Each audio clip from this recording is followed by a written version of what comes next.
Greetings, Dr. Kathy here, your social research scientist and redemptive change agent covering the world of creditworthiness. That is credit scoring systems and financial wellness and its impact on individuals, families, and societies with a passion to make a difference in this and future generations.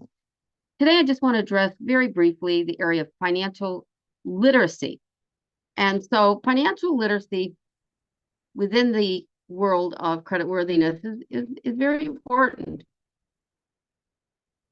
As you'll see from this little presentation, financial literacy is an educational endeavor that's an education about money and personal finances and the knowledge and skills accompanied by behaviors and actions that meet the needs of an individual, a family, a business, or community.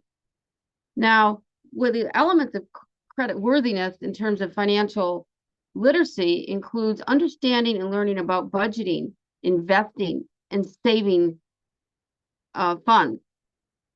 I have a testimony here I'd like to share today by permission. And this started out with someone who in 2017 had no credit. They had no debt. They had no credit cards.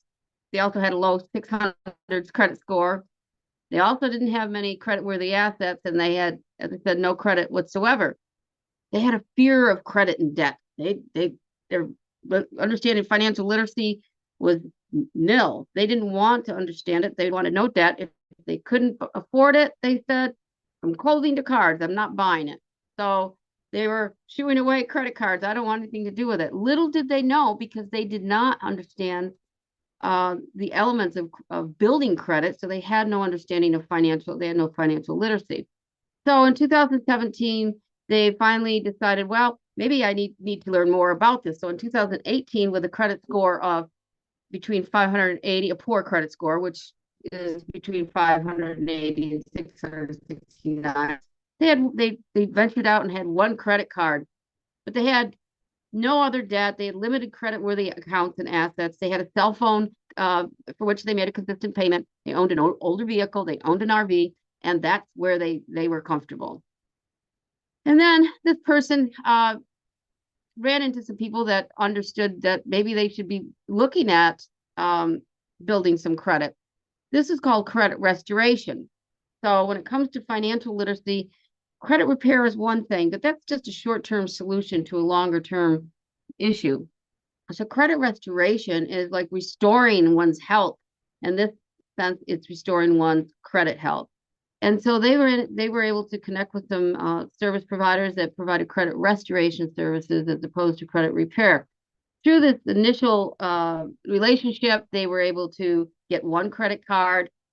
They had no other credit cards or other debt. They had, again, that low credit score of fair, and they still had these very few assets. They had limited credit-worthy assets. In 2019, however, as they began to learn and develop a little financial literacy and understanding about credit cards and debt and needing to build credit, they started to get excited, and they went from a poor to a good credit score. And again, these definitions of poor and credit and very good and excellent are defined by FICO and credit or financial institutions. This credit score left this person between 670 to 739.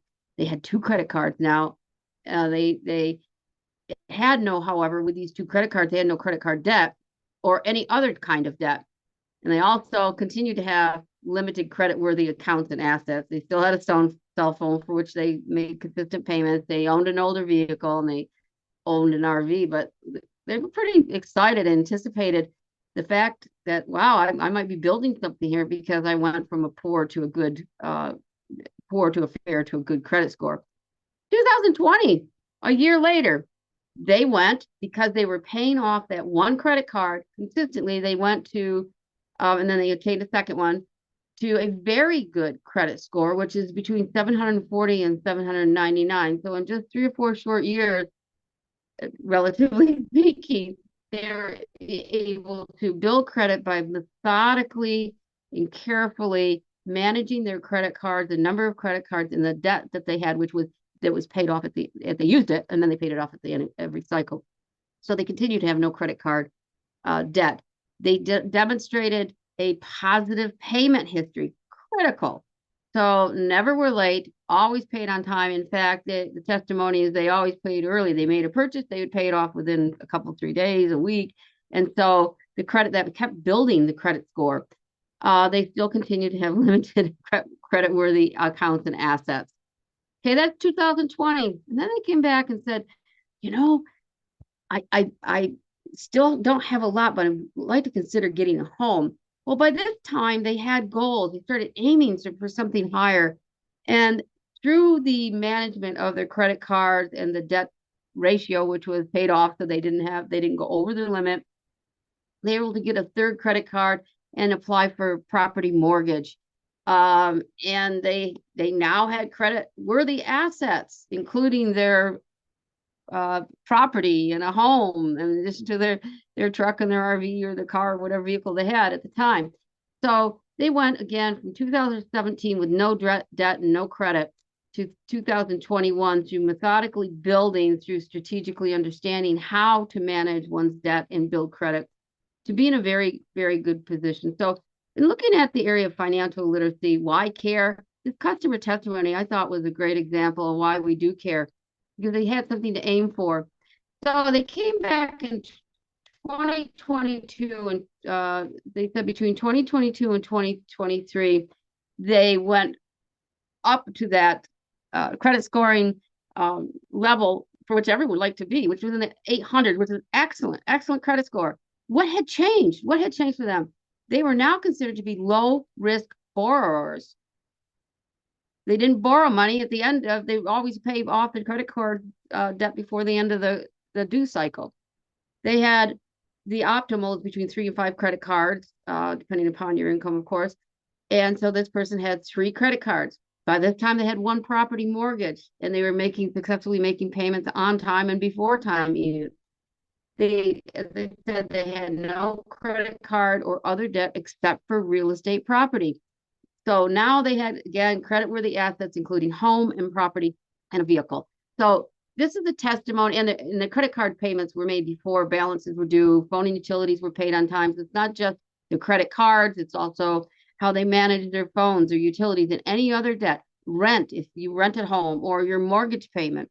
So it's paying ahead of, on time or ahead of time, and being consistent and not being late, and then building and showing that you have a history of paying according to what's required to have good, not only good, but excellent credit. So I hope this little tutorial helped. Again, you want to make a distinction between credit restoration, where it takes time to work towards building your credit and getting yourself into a good financial stable situation, and credit repair, which means, well, I removed inaccurate data and I got some things off my credit, but that's not a long-term solution. So financial literacy is absolutely critical for those who are struggling with poor creditworthiness and struggling to try to find stability in either employment or housing or college or whatever it is that one's life is bringing their way.